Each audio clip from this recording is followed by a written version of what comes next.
تخيل معايا كده، احنا في اواخر الستينات اوائل السبعينات، الزمن الجميل.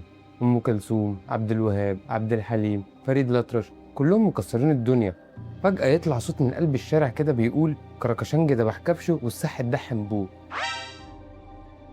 الناس جالها صدمة، مين ده وايه الطلاسم دي في عصر الفن الأصيل؟ الصحافة اتقلبت والراديو منع أغانيه بتهمة إفساد الذوق العام، بس الشارع كان ليه رأي تاني. احنا بنتكلم عن الأسطورة أحمد عدوية، اللي شريطه ضرب المليون نسخة وعدى مبيعات العمالقة. والنهارده في كوكتيل هقول لك السر اللي خلى عبد الحليم حافظ بنفسه يغني الساحة ده حنبوه. انزل بالانترو يا ابني. مفيش؟ قشطة. ما نقولش لا عشان نبذق وزق.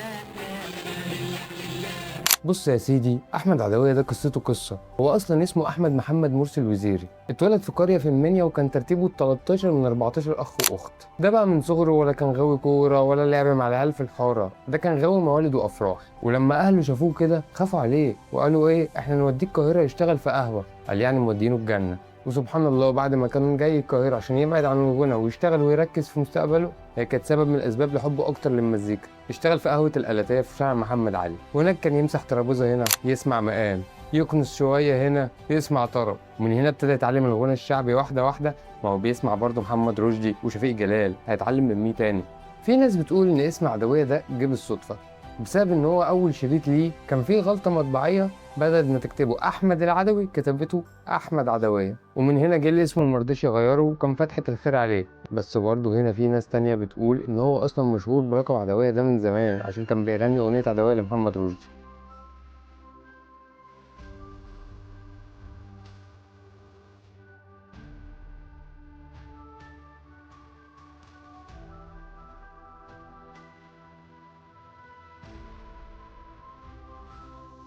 نيجي بقى القنبله اللي غيرت مصر في السبعينات وبالذات في سوق الكاسيت، وهنا تنزل اغنيه السحب الدحم انبوه.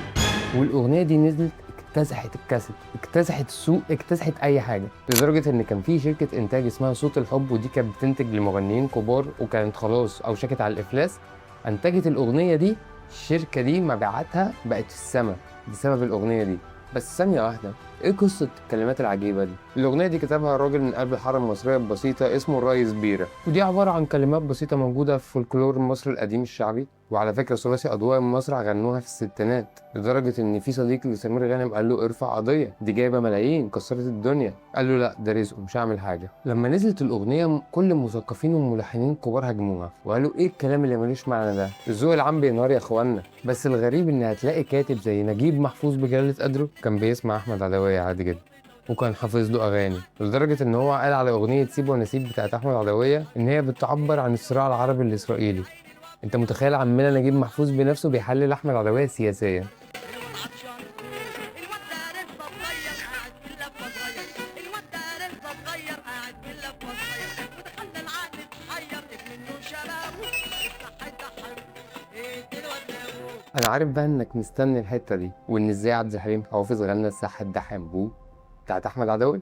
سنه 76 عبد الحليم كان في فندق الشيراتون، وكان داخل القاعه اللي عدويه بيغني فيها عشان يسمعه.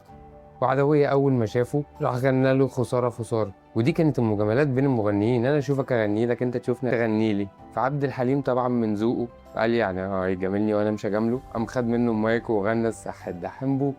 عبد الحليم اللي رفض يغني لعبد الوهاب ورفض يغني فريد الأطرش ورفض يغني للناس كلها، غنى الساحة ده حنبو العدوية. وهنا حصلت خناقة صحفية تاريخية لدرجة إن هي تصدرت عناوين الصحف. كان في صحفي شاب تحت التدريب وقتها اسمه طارق الشناوي، وخليك فاكر الاسم ده كويس عشان هنرجع له بعدين. عرف بالقصه وكتب في الخبر، ومره واحده الخبر انتشر لدرجه ان هو كان على غلاف روزا اليوسف. عبد الحليم لما شاف الخبر ده اتعفرت لدرجه ان هو طلع في مقابله في الراديو ونفى كل الكلام ده، لدرجه ان طارق الشناوي قال بس خلاص ده هيقبضوا عليا، هيرفدوني، هيعملوا لي اي مصيبه.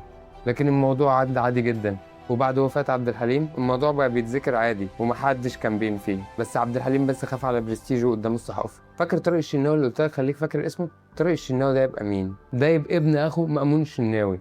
هتقول لي مين ده؟ اقول لك ده مكتشف احمد عدوية ذات نفسه، واللي كان بيسمعه في الموالد بيدندن وجابه وسمعه اللي عدوية انقذها من الافلاس. فاكر؟ طبعا انتوا عارفين كلكم وعرفتوا معايا في الحلقات اللي فاتت ان الشهرة مش كل حاجة، ساعات النهاية بتكونش زي اللي عشناها ايام الشهرة، ده اذا لحقنا نعيشها اصلا. بعد الحادثة المفجعة اللي حصلت لأحمد عدوية سنة 89 في الكويت، واللي على أثرها دخل في غيبوبة لفترة وشلت حركته الأسنان. إيه بقى اللي حصل للأمير الكويتي المتهم في القضية دي؟ الأمير الكويتي هرب فورا مستغل الباسبور الدبلوماسي، والقضية اتقفلت في مصر والدنيا خلاص شكرا على كده، والراجل خلاص افتكر انه فلت بجلده. بس الدنيا دوارة. بعدها بسنتين بالظبط، وتحديدا في ابريل سنة 91، الامير ده رجع مصر تاني، بس المرة دي مقبوض عليه في قضية تهريب مخدرات. وبدأت الصحافة هنا تفتح موضوع عدوية من جديد. والمفاجأة الأكبر حصلت سنة 2007 لما محكمة الكويت نفسها حكمت على الأمير طلال ناصر الصباح بالإعدام في قضية مخدرات.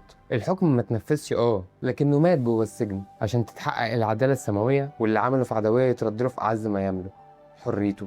ناس كتير قالك أنا آسف دخصوا أحمد عدوية، ولكن كل الكلام ده معلهوش دليل. وكل الناس وعائلة أحمد عدوية ذات نفسه طلعوا كدبوا وقالت إن هي كانت محاولة اغتيال، وإن الأمير دسله جرعة مفرطة من المخدرات. بس في النهاية أحمد عدوية ما كانش مغني، ده كان حالة ومدرسة غيرت شكل الفن والموسيقى لسنين، وفتح الباب لكل الألوان الشعبية اللي بنسمعها لحد النهاردة. حتى الموسيقار الكبير محمد عبد الوهاب قال بنفسه عليه: صوته فيه أوتار جميلة وبتشجيني. تحب مين يبقى الحلقة الجاية؟